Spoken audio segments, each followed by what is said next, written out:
Have you ever been in a meeting where somebody just has to start typing while you're trying to talk to somebody on the far end?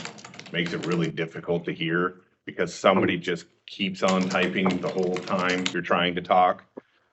Well, our new noise reduction algorithm will help you with that. In fact, you also probably have some meetings where somebody has to start eating. All the while I'm trying to explain information to some far end participant, but they don't care. They're really hungry and they've got to eat. So during your meeting, that's all you can hear in the far end. And there's also times where somebody's just a little too fidgety to sit and be quiet during a meeting. What do you do with those people? Playing with their pens, tapping their fingers, just generally making it annoying to sit and listen to a conference call on the far end.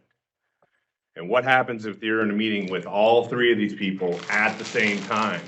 How can you reliably hear what's happening on the far end of an audio call if all this stuff is happening and interrupting what you're trying to do? Thanks to Biamp's new noise reduction algorithm, all this is solved for you.